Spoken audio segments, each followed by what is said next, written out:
What's up, everybody? Steve here again, and I got a friend on the phone. His name is Lonnie Bedwell. We were supposed to do this yesterday, but he's a busy man, and so Lonnie's a great guy. He's been a good friend. Hopefully, our audio is better today. You just let us know if we sound a little crappy, but there's probably only like 2 people that are going to be listening to this live. Much so better. Say hi, Lonnie. Hi, Lonnie. Yeah. Hello, everybody. Yeah, I'm on here with Steve. What'd you say, Vic? Hold on. I was just gonna wait to make sure I can hear Lonnie. Uh-oh. You got me, man. Am I here? Awesome. Am I live, or is good. this Memorex? We sound good. Even at those levels, Vic, you think? What's it? Even at those, do we sound good at those levels? Sound great. I'm at like 70%. Okay, cool. We sound good, Lonnie. Awesome. Denise Yeah. Bush Van Covering says hi, Steve and Lonnie. Yeah. Denise Vancouver says hi to us. Hello, Denise. What's up, Denise? Yeah. I hope to have her on actually here in the near future. So Lonnie, we what do you want to talk about? Oh, man. Tell me about who you are. I don't want to talk about the stock market or political aspects. Religion, politics? No, let's not go there. So yeah.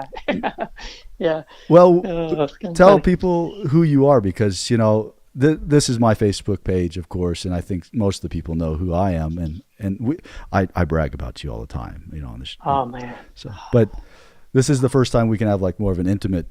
Is that like a man crush or something? Something. Yeah, blind man crush. Yeah. A blind man crush. Oh, you're the best blind date.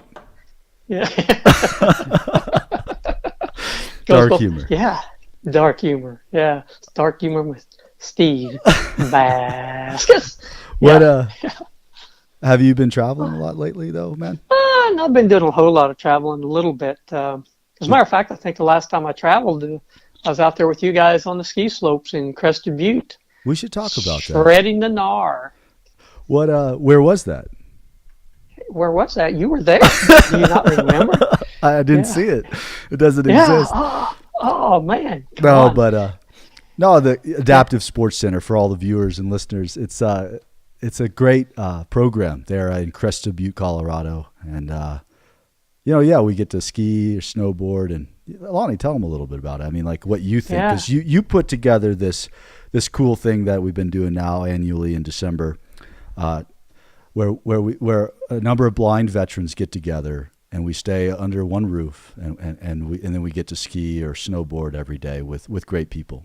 So tell us about that. Yeah, it's an amazing program out there that we did. Chris, and I'm not going to go and name it. I'll forget too many people, so I better stop right there. But yeah, just amazing guides. Those guys are awesome and really up to speed on what they're doing. Yeah, they have a huge staff. Yeah, huge staff, and I'm looking forward to getting out there next year too, because they're building a new center, for everybody to stay in, and that'll be awesome. See how that comes out. And get out there and shred the gnar on the slopes. Beautiful conditions this year with the snow, and I think I'd say 75% of the runs were open. And yeah, now I think they're all open.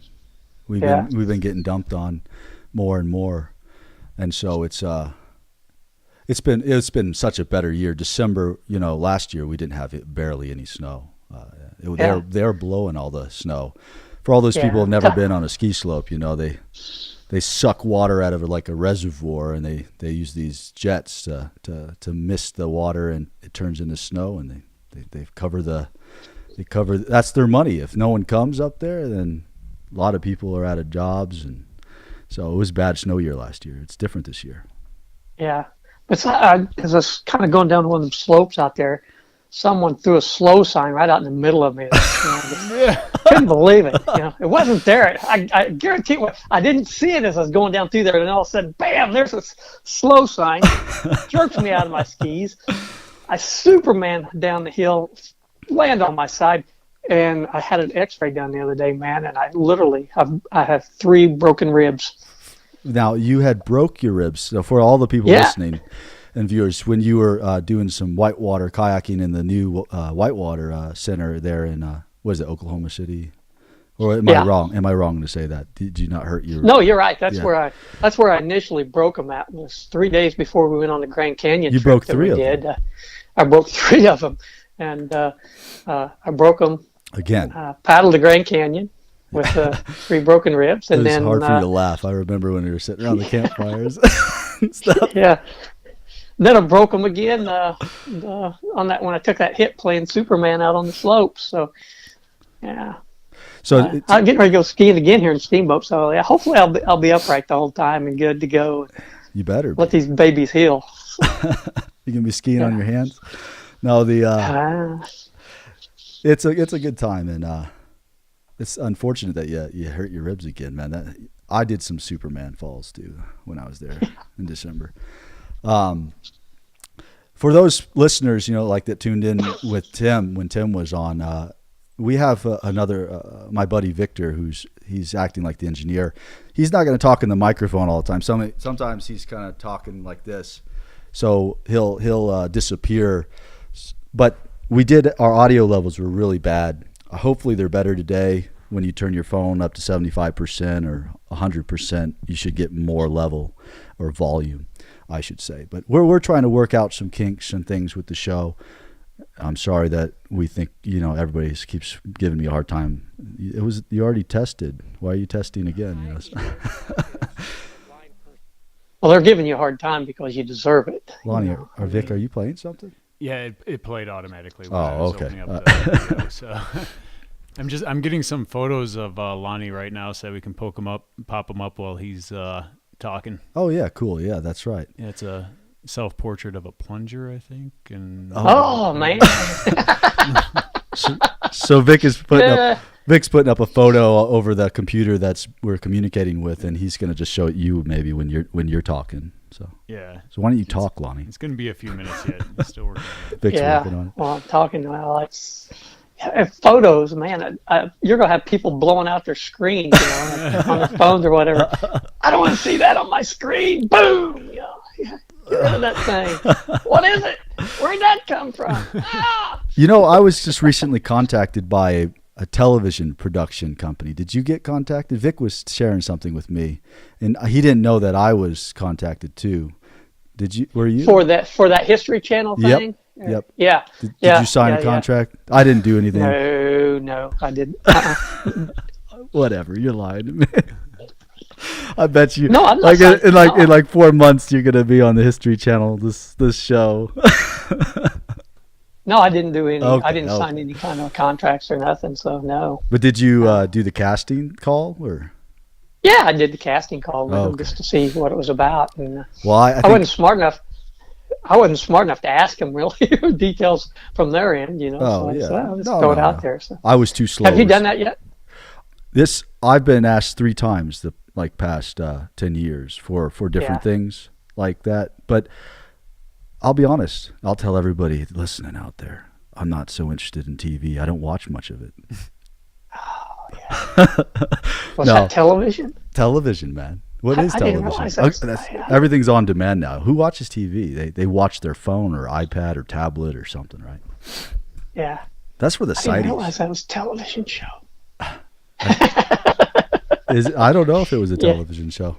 I think it is. Yeah, I think so. Hopefully they won't be mad at me. I didn't say any names or anything, so. Yeah. I don't know. I think I might have. So. No, you didn't. You just said History Channel. That's just a network. So, do you have any big adventures? Should we tell people about what we want to do next year? Or? Sure, why not? That's not what we want to do. It's what we're going to go attempt to do. Yeah. Exactly. Yeah. Well, go for it. Okay, I'll start it out. Yeah. So, where's it going to be, Steve? Where? Well, if I'm not mistaken, with my geography, it's on the Chile-Argentina border. And where is that at? It's in South America. And it's going to take place close to the roof of South America, the ceiling. The roof. What does that mean? That means the highest point on the continent of South America.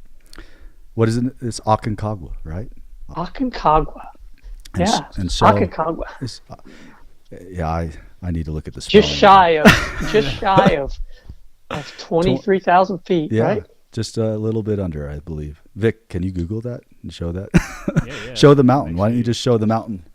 22,837 feet. And maybe show the, it's the Polish Traverse. I don't know if, Google that, the Polish Traverse on that Aconcagua. Right, that's probably the route we're gonna take. I don't know, but we want to do this together, Lonnie and I, and maybe I don't know how we want to channel a lot of things, but we want to raise some money to do that and raise some awareness. We're always trying to push the limits, right, Lonnie? Yeah, trying to push it. Yeah, of what people can do. What we can overcome. And we enjoy doing it. I know I enjoy it, and you enjoy it, but truly, I think people know us. Our passion is to do it for reasons much greater than us. Very deep. You and me doing it. Oh, yeah.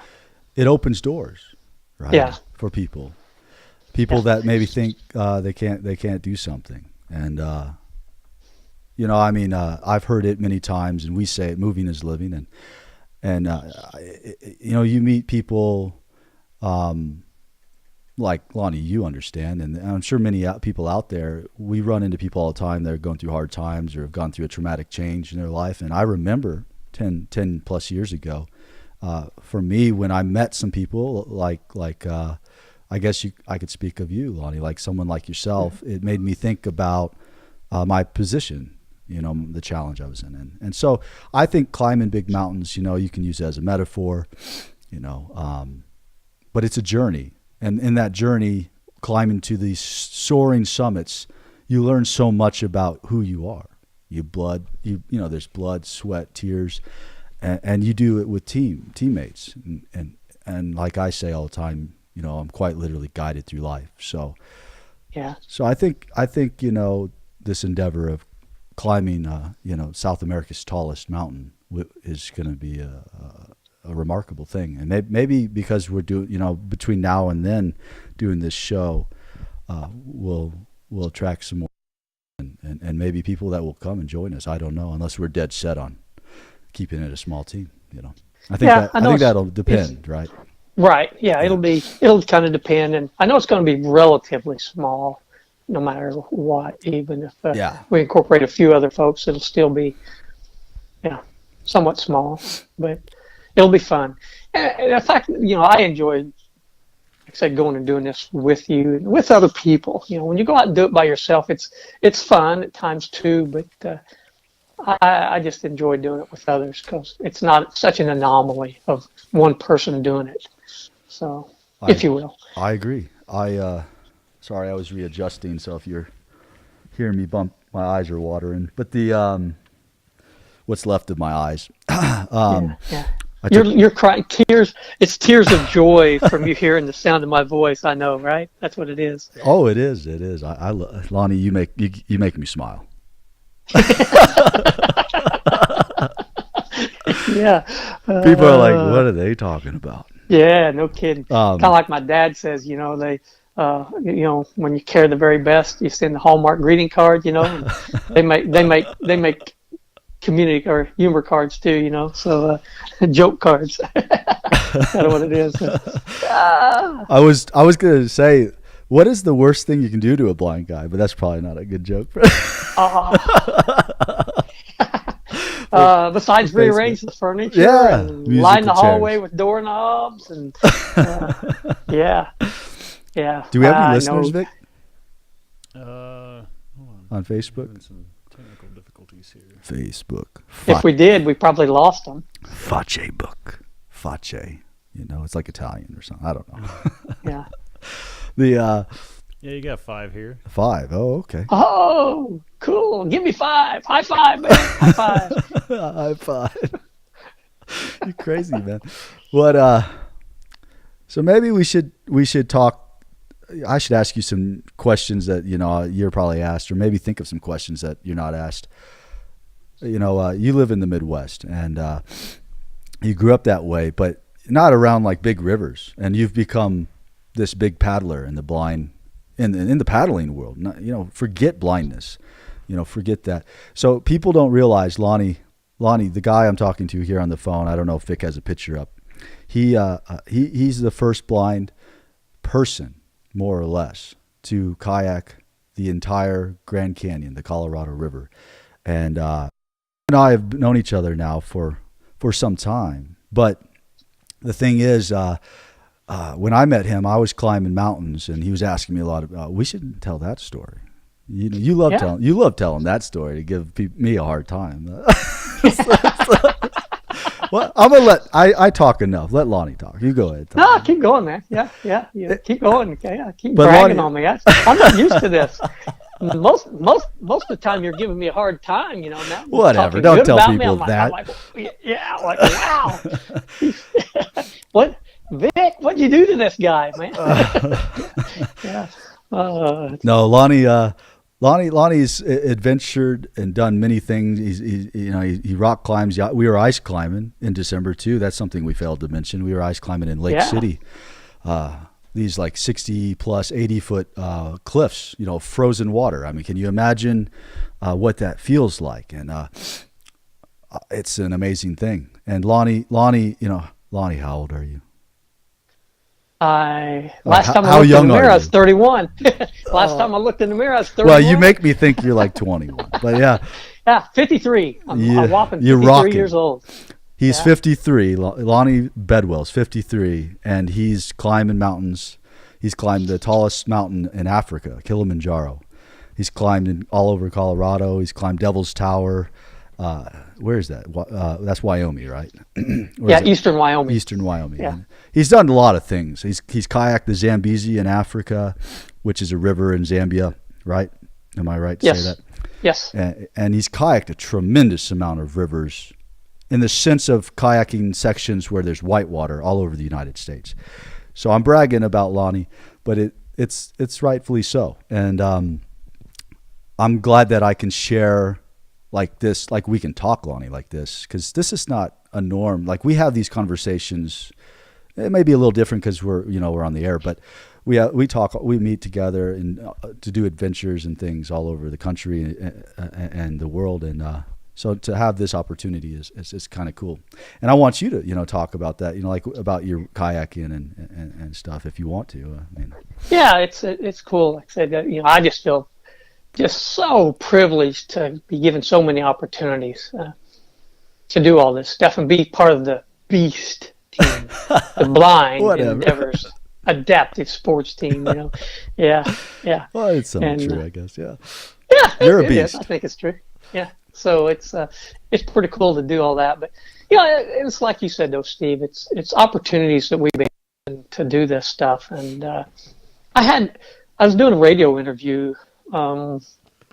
Probably 6 months ago, and the gentleman asked me, he said, "Hey, what do we have to do as a society out here in nature to change it, to make it more accessible to all of you folks, people like yourself who are blind and visually impaired, or other people with other disabilities?" And I told him at that time, I said, you're missing the boat. I said, you don't want to change nature to the extent you take away the challenge, because then where lies the challenge? Where lies the satisfaction of accomplishing something? Absolutely. I told him, you've got to change your mindset and believe in us, because if you can change your mindset, then you can change the world. And I agree. That's totally what it is. And me and you, we've been so fortunate to run into people who have that kind of mindset, who absolutely believe in us, give us opportunities to do this stuff. Yeah. Sorry to interrupt. I think we've run into them, but we've also blazed a path to them, to find them. We've worked hard to try to identify people that are, or organizations or groups of people that are willing to have like this open. I think I'm just trying to give you credit, Lonnie, personally, because I know, and a lot of people that we know, there's a lot of others, that blind veterans and blind individuals that I've met over the years, that, you can easily be treated a certain way because there's a lack of understanding. There's this, people close their eyes that are sighted and ultimately feel maybe fearful, lost, and that is definitely true. It is a feeling, but it changes. You can adapt, like they say, adapt and overcome. But I mean, what you're saying is, these people that have given us opportunity, it's a huge team effort. I think doing things blind, and it's very rewarding for the people that are helping. Wouldn't you say so? Oh, totally. Yeah, it's whenever we do this, it's rewarding all the way around to see what you can actually accomplish, and all the trust that goes into that part of being a team. And I'm going to step back on you just a little bit, kind of to the point what you said. When I kayaked down that Zambezi, that's Potomac Gorge section of the Zambezi River over there, it's just below Victoria Falls. One of the local gentlemen told me, he said, Lonnie, over here, we don't teach the blind. We simply have them stand on the corner and beg. And that hit me like a ton of lead. That's insane. And I thought, beg, do they really think we're that irrelevant, And some parts of the world, I think that the nature is to feel that way. Yeah. But that guy told me that. I mean, I know he did. Yeah. And I talk about this all the time. He told me that because he wanted to let me know that he had that complete mind shift, and after witnessing you. Yeah. Yeah. Yeah. Well, I just hope when I walked away from there to think that, they went back to some of their villages and started teaching these folks, other things. Absolutely. I remember speaking to a group of students with my friend Kevin and climbing in Africa on Kili in Tanzania, and we were in Moshi, if I'm not mistaken, and I spoke to over, I think, 90 students that were blind, albino, and that part of the world, in certain parts of the world, if you're well traveled, you learn that if a family member or a person in a family, hello? Okay, You're breaking up, Lonnie. Starting to get a little. Yeah, that's what I was going to say. Can you hear me? That's why I'm stopping you. There's a little vibration going on in the headsets all of a sudden. Well, that's you cutting out. The people are going to hear me probably. Well, I don't know if it's the internet. It could be. There's a lot of streams going here. You have a stream coming in, and then I have a stream that's uploading to the internet to Facebook. But thanks for letting me know, because I didn't notice. But I mean, in different parts. Go ahead, keep going. Yeah, different parts of the world, people. If you're part of a family and you have a disability, and you're almost disowned, you're shoved, you're shunned. Because you can't provide, you can't work, and that can be a problem for in a poor part of the world. I think a lot of things are changing. Maybe I'm wrong to say that, but that is, I think, some of the attitudes, or it's just really. Could be a belief or something like in Nepal, I've heard, in Tibet, if you have blindness or you've done something wrong in another life, or, I'm sure you've heard these kinds of tales. And yes, and it's something that it requires more questions, and asking and more professionals, I think, to get involved. But I think there's some logic to some of it. And you're right. I mean, to hear that, I've heard those things. People might think, a lot of times someone that's disabled is begging or has to live a life like that. And that's not necessarily true everywhere, but, it bounces on both sides of that too, though, because I think, I truly do believe that, my vision has expanded since losing my eyesight. I agree. And now, do I want my eyesight back, or would I like to have it back? Oh, sure. But would I go back, almost 22 years now and change it? Not a chance. Yeah. Because I see things a whole lot clearer in some aspects, I do believe, than I used to, and see things that somehow I was letting my eyesight blind me from seeing. So. Yeah. Well, I mean, vision without sight is kind of interesting, right? To have vision, meant, whether, in your mind, a goal, objectives, mission, even though one is shrouded in darkness, can't see. There's this quote that I think I've told you. I've said it's which involves, I don't know, I kind of interpret it in the sense of like teamwork and being guided sometimes by a sighted person in life to do something grand. And it's Isaac Newton, I think, if I'm not mistaken. And he goes, "If I have seen further than others, it's by standing upon the shoulders of giants." Yeah. And I find that, I don't know, I like that. I like that. Yeah. Right. Yeah. It's cool. Yeah.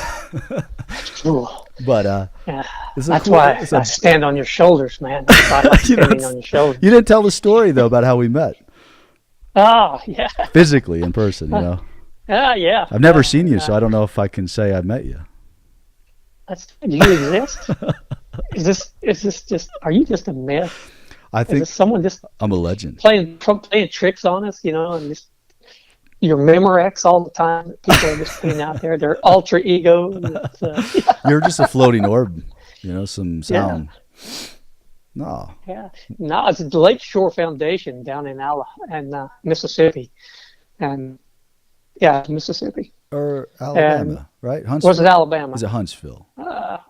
I'm forgetting. Birmingham. It's Birmingham. That's right. Birmingham. Alabama. Yeah, Birmingham. Lake Shore down Birmingham, Alabama. That's right. So we were the first time we'd ever kind of got together to do an event, and anyway, we're sitting around. Sorry, go ahead. Yeah, we're sitting around one evening. The whole group was and drinking soda pops. And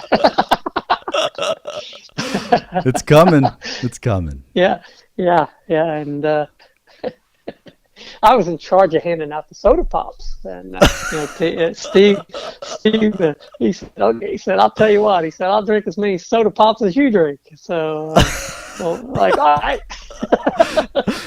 So people are like, "What's a soda pop?" Depending on where they live in the country. Yeah. I'm just playing. That's true. Camouflage word. Yeah, but it's kind of funny because I was in charge of handing them out, and everyone needed one. So, and I was constantly taking my empty and sticking it back in the cooler, and I'd tell Steve, I said, "I'm empty, man." He said, "Oh, no way." I said, "Yeah, look, man." You left it partially full, I think. You were like, "I'm close to being done," you know. Yeah, I don't know. Sometimes it'd be back and forth at the same time, and I'd break out a couple of them and open them both up and hand him one, and then I'd hand the other one, which he didn't know. I'd hand the other one to someone else, or stick it back in the cooler open, and then it'd be done. "Oh, Steve, I'm done." You know, "Oh, you got to be kidding me." So after he had like 10 or 11 soda pops, and I think I might have had one, two at the most. We decided to go to Taco Bell. Man, those Dr. Peppers are so good. I mean, I just think of Forrest Gump all the time when I'm drinking that. I was in the Army. I was a soldier. I didn't get shot in my buttocks. But you definitely had a sugar high going on there, sugar rush going, sugar buzz. There you go. Get it straight. What are you drinking soda pop right now? Yeah, there you go. Yeah, I'm drinking hard stuff right now. Yeah, I'm here in Colorado. I'm drinking dihydrogen oxide. Dihydrogen. Okay. I'm here in Colorado. You can get really high on these mountains. Yeah. It's really bad. I'm sorry. It's just a joke. It's just a joke. It's just a joke. For sure. Yeah. Hey, are you going to join us in September in Idaho kayaking, by the way? Or rafting, kayaking? Who's going? Is Travis and those guys going? I know they're invited. I don't know if they're going or not. I haven't actually heard. So I was bad. I didn't respond to Dave. So Dave, I'm sorry. If you're listening, I know they're wanting to get the band together. By the way, have you told them about the band that we've created? Kind of Kathy kind of wants to be behind the scenes of it, but you on the drums, Travis on the guitar, and me and Brian playing a little bit of some kind of percussion or something, and Yeah. Brian and these lyrics, man, they're awesome. So yeah. Have you told everyone about that? No, I have not told everybody about that. Well, this is only the second official show, and the first one you could barely hear us. So hopefully we sound better today. Yeah, we created what's the name of the band there, Steve? No, you tell them. I want you to.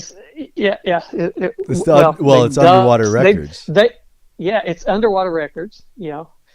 Presents. They call us the Blind Bastards. So that's on Underwater Records on WNOC radio. Is that what this is called? Is this what your station is? Is this WNOC? It could be radio.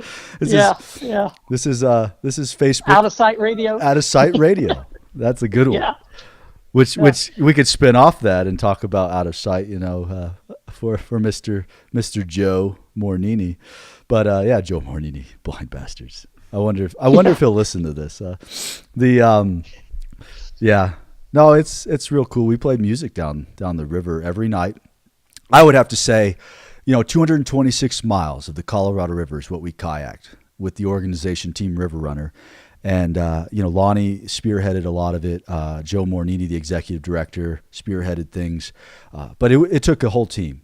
And team is in their name. And Dana, there's so many. I think it's vitally important, like you said, to do bring up that it takes that team. All those other veterans. There's people and other volunteers. Yeah. There was probably 11 or 12 other veterans, who suffered from, if you will, post-traumatic stress or traumatic brain injuries, and we've been guided, or I know I've paddled and been guided by people with amputees, bilateral amputees, and it's just amazing what this whole group does. So, I mean, there's a lot of unsung heroes. I'm not going to lie, and I want to have some of them if they're willing, to come here and talk to me about their experiences, to us, even.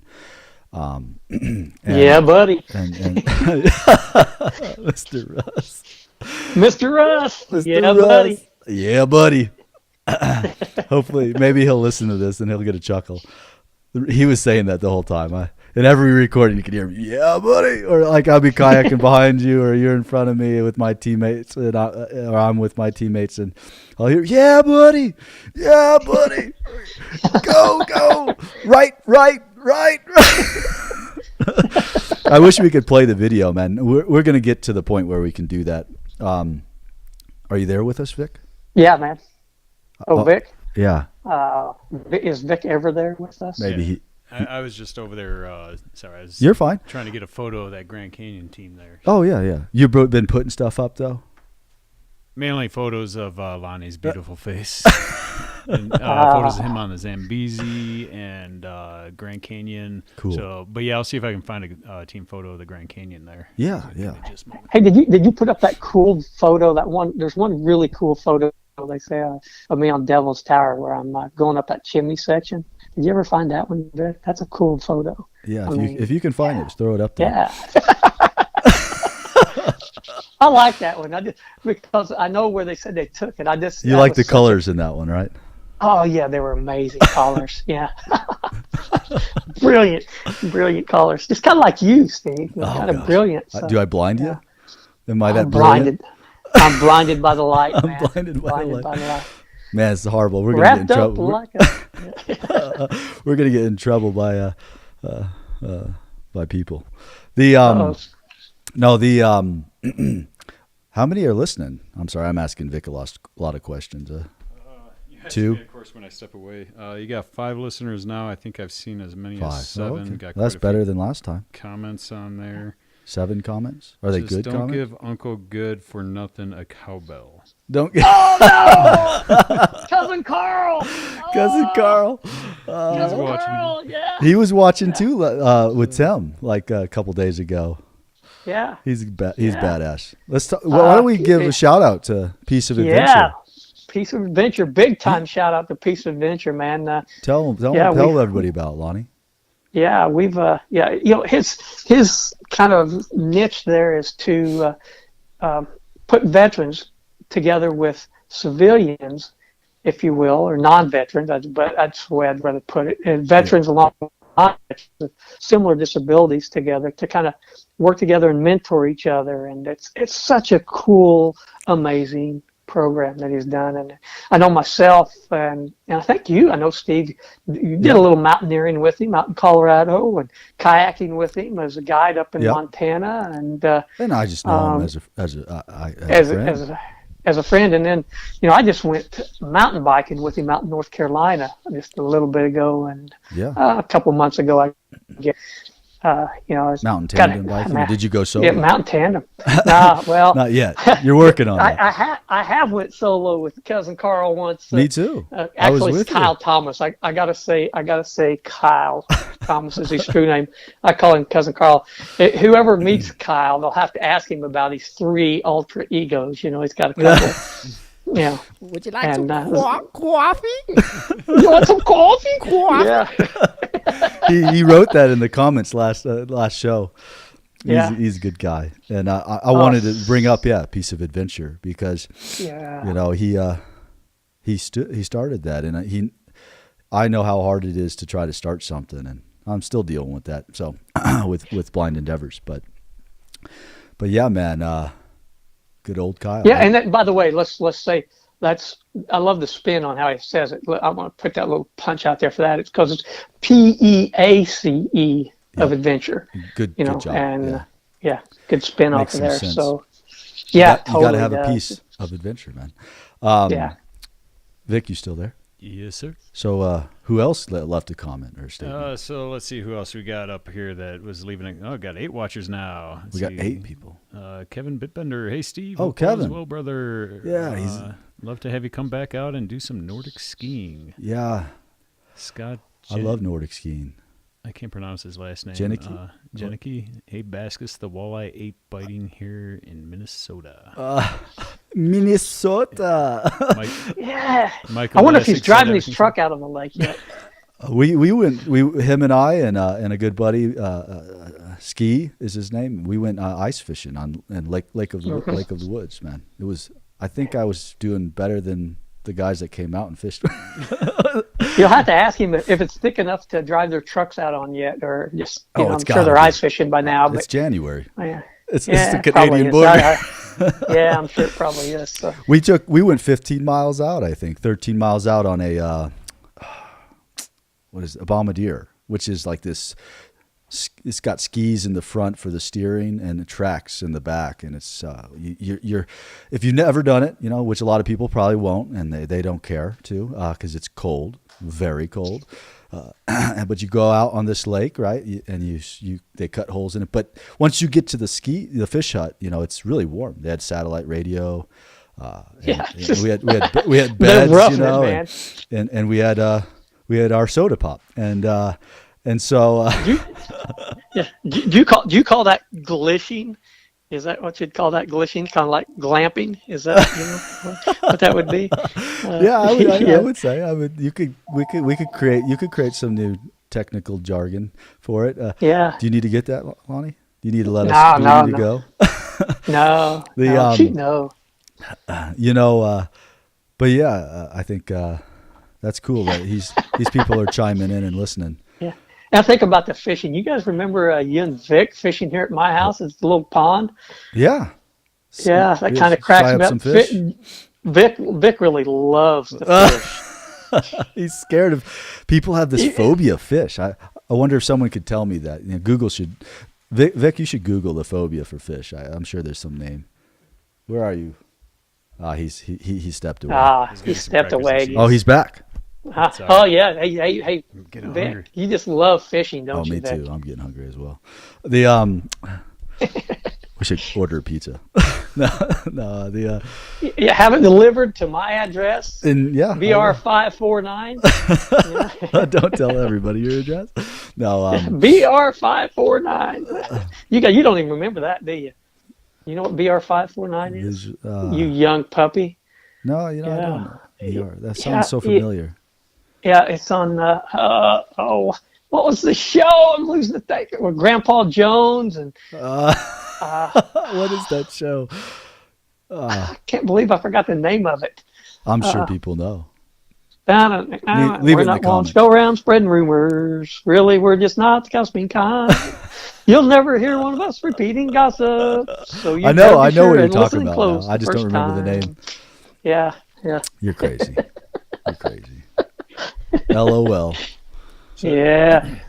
Do you want the name of the phobia for touching, or well, actually, it's not touching; it's just fish in general. Are you showing it to the public, or are you just gonna say it out loud? Or here, let me. you gonna show the Google screen or something like? It's been kind of finicky. There we go.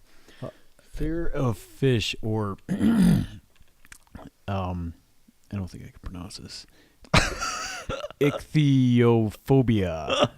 ICHCHYOPHOBIA.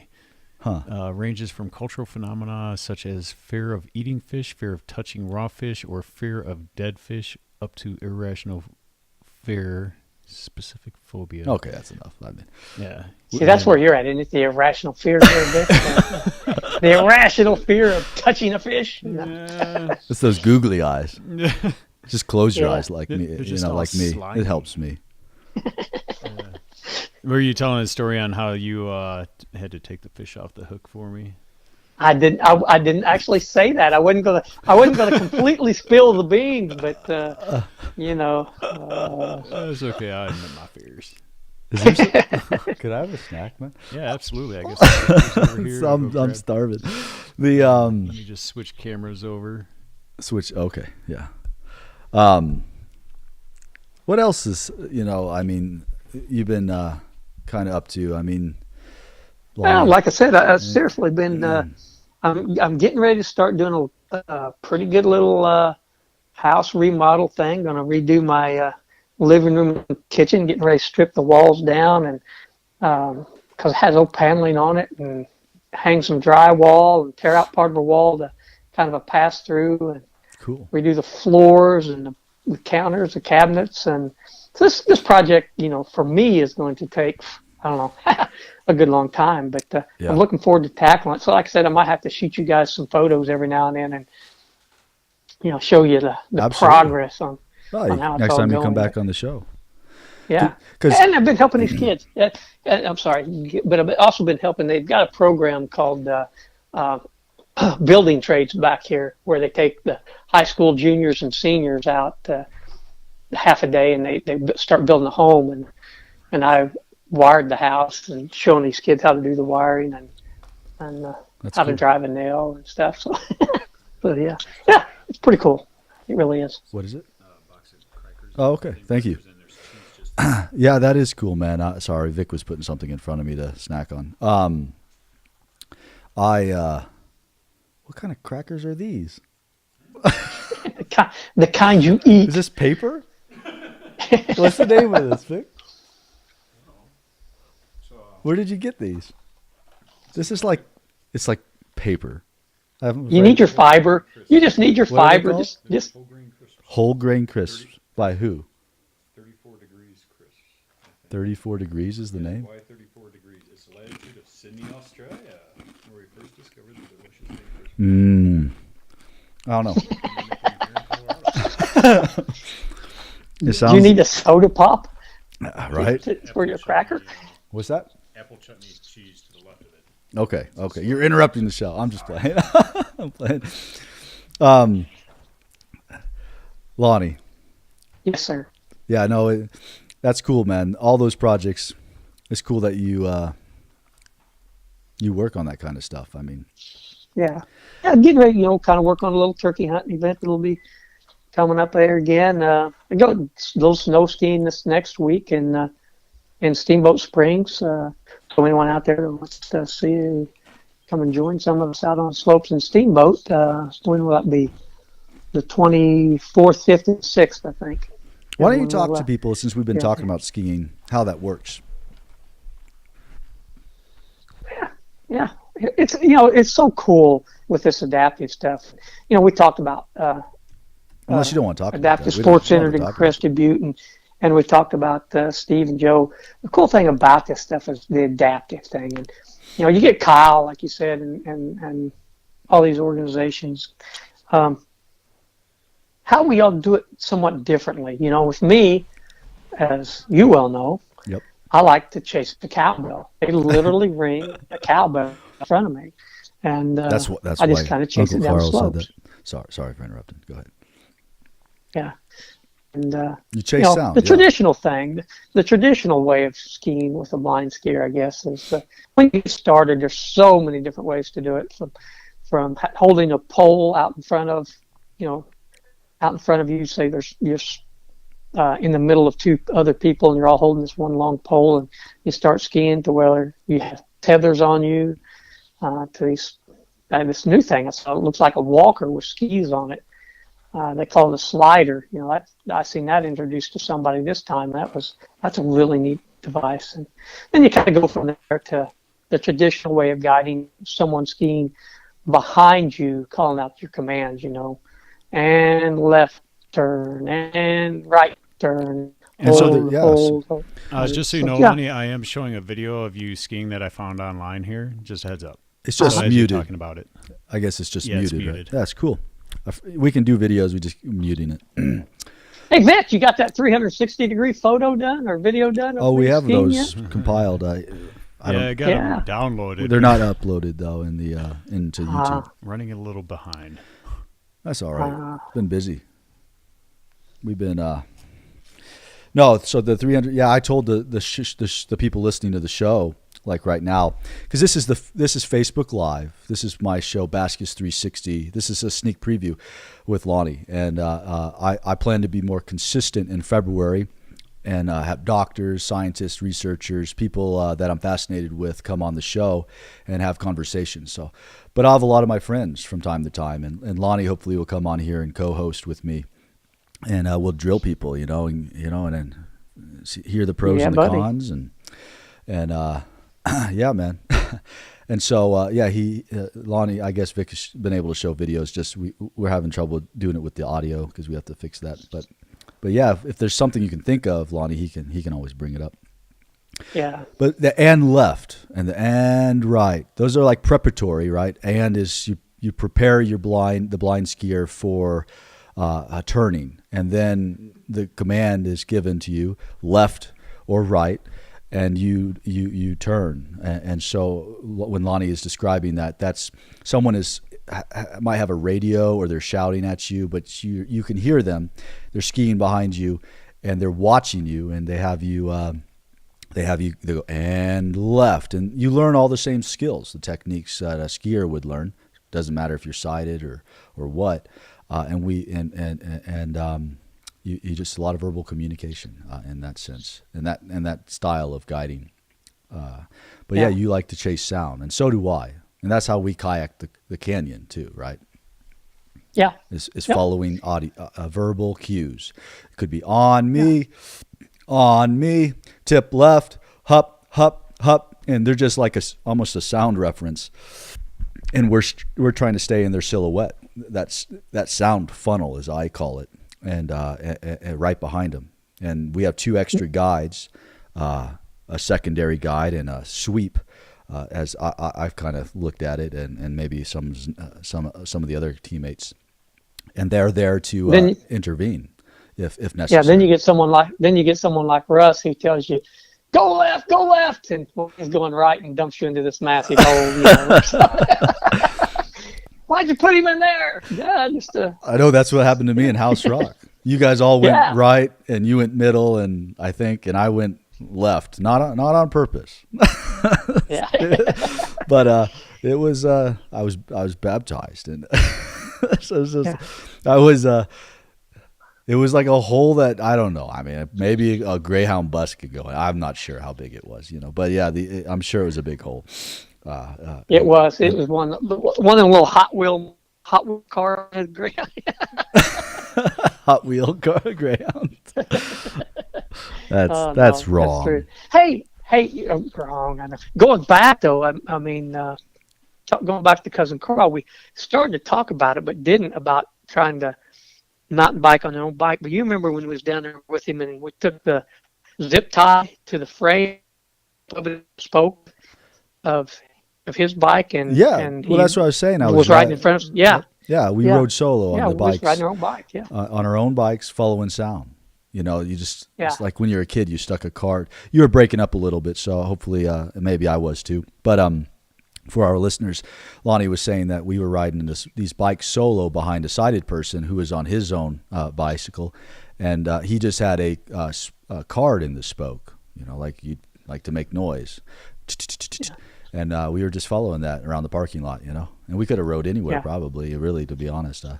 But I don't know about anywhere at my point, because me and cousin Carl tried it out in Park City, Utah, and out on some of the mountain bike trails, and I just wasn't on pavement. I wasn't versed on it enough. Kind of went off the edge a little bit.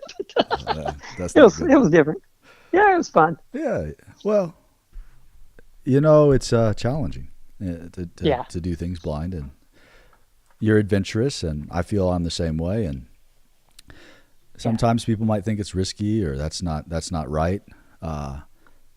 I think a lot of times, personally, when I think about doing these activities, there's a lot of risk management. People don't realize how much teamwork is built a lot of times with the individuals we work with, all the technique. You know, I mean, when we go climbing, I learn all the rope knots. I tie knots blind with one hand.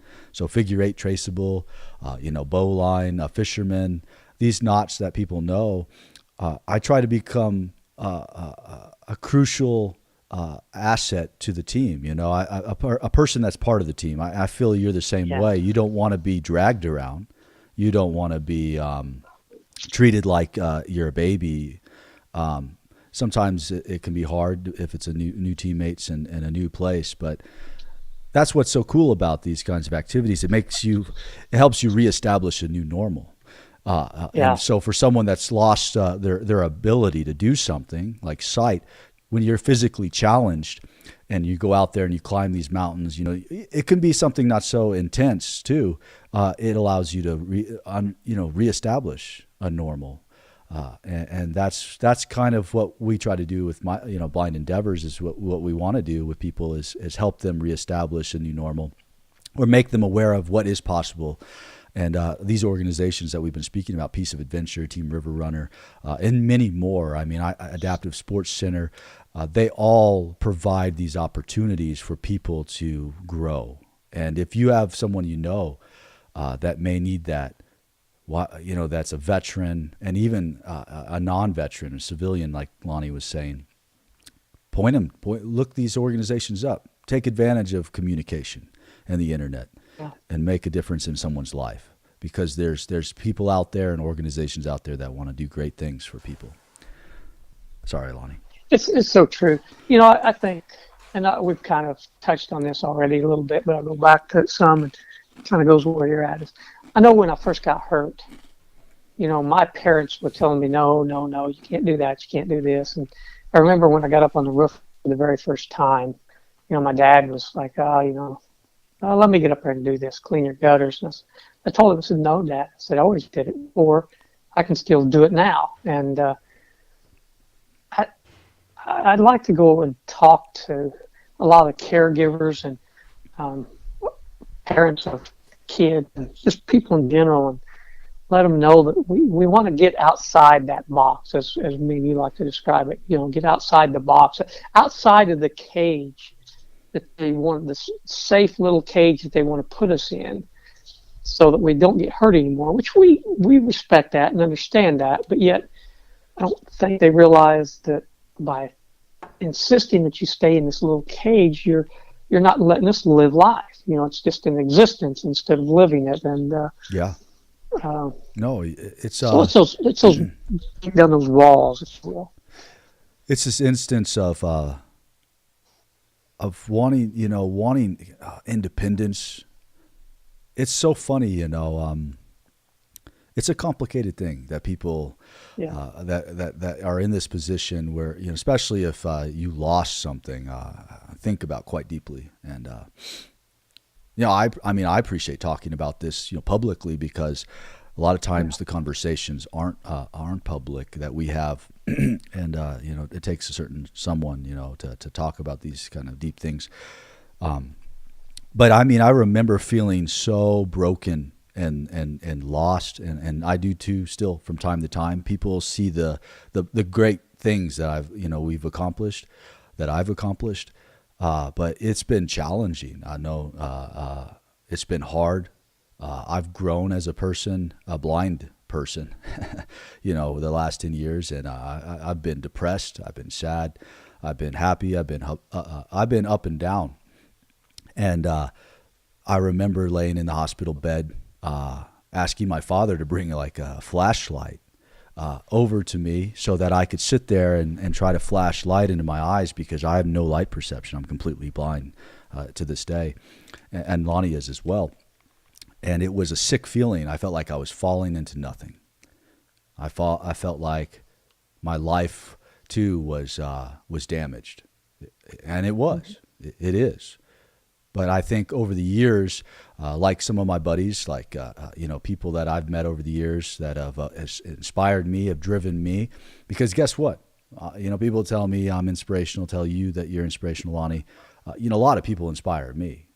A lot of people have driven me. It's been my friends I served with, who are unsung heroes. I wouldn't be here today if they didn't save my life. In a war zone, half a world away from where I am now, and those people that still have assisted me to do great things. Like I said, I quite literally guided through life, and it's a good thing. It's a good feeling, man. Yeah, like I said, that I tell like this because I read this somewhere, and I don't remember where. Someone that was losing their eyesight said they thought that the next step they took would tip them off the end of the world until they took the step, and it's still there. Yeah. Not like I said, I can remember feeling that way, and it's literally, I can distinctly remember that feeling when I was lying on my couch at home with my foot on the floor. Yeah. Just thinking, how in the world am I going to do anything? And it's a lot. What a lot of people think. It's what when they face when we think about challenges, can we do it? No, it's impossible. We're not going to be able to. Sometimes that's the feeling that overtakes you, overwhelms you, and I was there. I felt it. It's like it's trying to climb out of a hole. and it's a constant thing. The thing is, there's no finish lines in life, I guess. And you think about it. You always got to be working hard, and sometimes you're down in the ditches, and you just got to get out of them somehow. And for me, man, this activity, the things that we do, I tell people, man, when I go out and I climb mountains, I can't stare up at these beautiful mountains, these canyon lands, down in these canyons, or even see the raging torrent of water, fly by. But I can get out and feel it, and I can be part of it, and I can experience the world and see the world in a different way. I've seen more of the world, Lonnie, blind than I ever did sighted. Oh, yeah, totally. Yeah. Isn't that so interesting to think about? And I know you're the same way, man. Yeah, so true. And it's so funny though doing this stuff. I know we're just bouncing all over the place. Yeah, we can bounce wherever we want. Pretty cool. Take us somewhere else. We don't have to talk about this cheesy stuff, right? Yeah, but it is so true to think about that. And I think when climbing, it's kind of funny to me how I break down sports like running long distances, climbing mountains, not rock climbing, but climbing mountains. Mountaineering, mountaineering, or cycling long distances. Those things to me are sometimes more of a challenge than, from a mental standpoint, than the kayaking or climbing a rock wall or snow skiing, something that's just rapidly changing. Because with that endurance thing, you can't just see if I can just run to the next tree or run to the next, how breaking down that elephant into small bites. When that elephant is never ending. It's so large, you just can't see the end. Yeah. You don't see the start, but yet you don't see the end. And it's, I don't know if that's a good way to describe it or not. I think I can relate. Yeah. Yeah. So it's. I mean, I understand. So breaking it down. Yeah, it is. Yeah. Well, every challenge or everything, if you break things down into smaller bites, it's easier to deal with it. When you think of the overwhelming feeling of what it means to live blind a whole life, everything that you've never maybe experienced to the things you have experienced, if we're talking about someone that's lost sight, that can be overwhelming. But as soon as you know, if it's the first step, or if it's like the little things you do every day, like make a cup of coffee, be systematic, being technical about it. People don't understand how do you do things blind? I get that question all the time. Like, what do you do? Someone shouting at you, do you need to go, Lonnie? No. Oh, okay. They might be, if that's coming through there, they might be in there in the other room. I'll give them a squawk here. If it keeps feeding through, let me know. Oh, you're fine. No, I don't. I barely hear it. And that's something else that kind of cracks me up too. I often get asked, what do you think is harder? If you're born blind, or if you lost your eyesight after a while, or if you, and that's a question that truly can't be answered, in my opinion. I think it's individual. The same aspect goes. Well, I've heard people say, well, if you could see what you're doing, you wouldn't do it. Really, and it might be true, but yet I sit there and say, well, my guides do it. Well, let me pose this. Yeah, you bring up a cool thing, and so hopefully it doesn't escape me. People sometimes scare themselves out of doing things just even before they ever do it. They just think about it in their head too deeply, and they shut down, and before they go on an adventure into the mountains, they give up on it, right? I mean, so I think people tell me all the time, Steve, you're not blind. People are blind sometimes. We all are blind at times.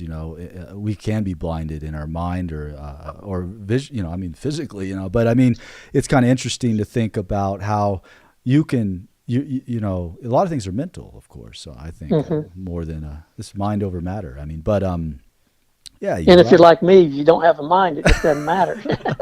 You lost your brain. Well, my dad told everybody when I shot, the only thing it could have taken was my eyesight, because there's nothing else in between my ears. So, but yeah, these are all questions and thoughts that truly can't be answered, because I don't know if I could have done this stuff with eyesight. I don't know if I would have. I might have psyched myself out. And yet to think, from my personal viewpoint, I feel like I'm very lucky that I had eyesight and that I lost mine instantly. That way, because I know what things look like, and I didn't have to go through the to me, what would be more of a agony of watching it slowly slip away. Well, I've told people you talk to but you talk to some people. Like I said, it's a personal thing. It's an individual thing. But I've talked to a few people that lost their eyesight, or never had eyesight, if you will, and they don't know what they're missing. Is there some of the comments I get from them? It's a mystery. Yeah. So in that aspect, some of them have told me. Yeah, some of them have told me I don't know what I'm missing, so I don't miss it. Yeah. So I don't know. When it's you just lose something, it's intriguing. It's different. Yeah, it's traumatic sometimes to lose something, especially a part of you, or even loved ones or people close to you. That can be quite difficult. Yeah. I mean, people ask all kinds of interesting questions. I've had 5, 6, 7, 8-year-olds, 11-year-olds ask me in the classrooms when I go speak to them, because I like to speak to a lot of students. That's what my foundation does, is make people more aware. Hold on just a second. Okay, go ahead. There. Tell us this. You keep talking. I'll talk to the audience. Is that, so Steve, do you dream? Do you still dream? And if you dream, do you dream about today or yesterday? That's such a wild question for like a little kid to ask, right? Wouldn't you agree? Is anybody even listening to us, Vic? Let's see. They're probably bored with us. I lost it. You lost it. It's not. I'm back. Yeah, no problem. Vic's looking up something. You got 2. There were 8 there for a little while. Oh, cool. Yeah. It's been kind of going up and down. Yeah. Well, well, people we talked for a while. Well, this video will just stay on the internet, and the other one already has over, I think it says like 900 reached. So 1,000 almost. So I mean, and you can share it on your page. Do you need to go, Lonnie? No. Okay. But I was going to say too, people can't stay on here for listen to us just gab all the time for hours on end. But, well, I mean, if they want to, if I don't know how accurate though, those metrics are, though. Yeah, go ahead. Yeah. We can enlighten them on. Exactly. But yeah. No, I mean, people. The cool thing about today is they can come back and watch it. It's because it's recording and it's going to upload to the internet. How long have we been going, Vic? It was, where'd it go? An hour and 5 minutes, 38 seconds. I was going to guess, but you jumped the gun. Yeah, man. Yeah. And I don't care. We can always continue this later or go or whatever you want to do. Oh, I'm sure we'll have continue more we'll conversations do this a lot, man. for sure. I hope we'll do it more, and we'll get you on video so that people can look at your lovely mug. Look at my lovely mug. I don't know. What's that, Vic? Sorry, I was just going to say Lonnie's mug is up there right now with which him picture is it? Up in 5th Ranger. When is he climbing, or is it just? Yeah, he's up on the wall. Probably maybe like 50 feet up there. And, so let me got Dahlonega in the background. So Dahlonega, Georgia. There's a base there for all you listeners called Camp Frank D. Merrill. It's home of the 5th Ranger Training Battalion, the 5th Rangers, and they, if I'm not mistaken, and they conduct the mountain phase of Ranger School for U.S. Army Rangers, and we go there every year to take British blind veterans and Americans, American GIs, soldiers were up there, veterans that have lost their sight, on this trip to work with them, volunteers and people that were once instructors there. I have good friends that have connections to the area. And the Rangers truly lead the way. That's their motto. Yeah. And we get the chance to climb on some of the same obstacles. And what did we do last year when we came in on June 6th, Lonnie? Yeah. To commemorate the 74th anniversary of D-Day, we hiked 74 miles of the Appalachian Trail and rappelled into off of Mount Yonah into or the waterfalls, Ranger Camp, at Lowers, yeah. We climb on Mount Yonah at times too. Yeah, I guess that's true. That's the rock face, yeah. But you're absolutely right. It was pretty much the entire Georgia Trail. We missed part of it because we diverted to go over to Camp Merrill. But it's called Ranger Camp, and my foundation, Blind Endeavors, hosts it, and we have a lot of great people that make it happen. And so, and we're going to be doing it again this year. We're going to have three Americans and 2 British blind or visually impaired veterans. So, yeah, you're going up. That's the camp. Yeah, I was going to say, I think the BVA, Blind Veterans Association, Operation Peer Support Group, I think they're sponsoring the hike of the North Carolina section. Yeah, they help sponsor this trip too. They've got 2. Yeah, they help sponsor this trip, and they've got 2 Appalachian Trail hikes going. The ladies, I think the females. The third. Yeah, the females are going to be hiking the remaining portion of the Georgia section, and it's pretty. And then they're going to come up. They're going to be part of the Ranger Camp as well. Yeah, we're absorbing them, and so we'll have the 4 females, right, and then we'll have the 5 males. Okay, cool. Up there, cool. So, and then I know that some of the other guys are going to go hike the North Carolina section of the Appalachian Trail. So. Yep, it's gonna be bad. It's gonna be great. Yeah, man. No, I am going to get ready to slide for this today. If I'm you hungry. Don't care. Yeah. And, no, I'm good. I need to get a bite to eat. Yeah. Have Vic go get you some fish. So, but I'll let but I'll let you go, and then I'll say a few words to close it out, and we'll end this live feed. But Lonnie, man, this is awesome to have you on. You're the second person officially, really, with the studio being mostly completed, to come on, and many more.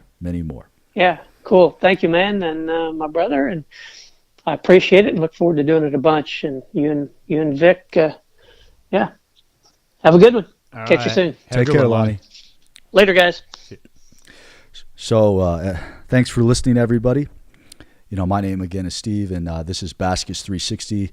Of course, this is my Facebook page, and I'm glad that you guys are listening to it. Hopefully you guys listen all the way through like this, but I would have a hard time doing it. But man, subscribe to the YouTube channel, Baskis 360. And the whole idea about Baskis 360, Baskis 360 degrees, is I was shooting film and photographs with a 360 degree camera, and I'm going to be uploading those kinds of things over time. If I travel somewhere in the world, if I travel across the country, if I'm doing something insane or mundane, I'm going to take pictures. The best camera for the blind is one that shoots in every direction. So Baskis 360 is this concept or idea of sharing stories, sharing discussion and conversation, intriguing, interesting things, and having unique people on that can voice something, share something, maybe help spread some good things. Well, you'll be the judge. You let me know, listener. Give me some feedback at steve@baskis360.com. Again, that's steve@baskis360.com. And Baskis 360 is spelled with a B as in Bravo. So BASKIS360.com is the email address. And the actual official website that'll slowly be updated and it still needs work is Baskis360.com. I'm on Twitter. Facebook's good. You're there. You're here. And lastly, I just thanks for listening. I hope that this will be fun for people and for me and the people I know, and maybe if you want to be on the show and talk with me, if you just let me know, send an email, steve@baskis360.com.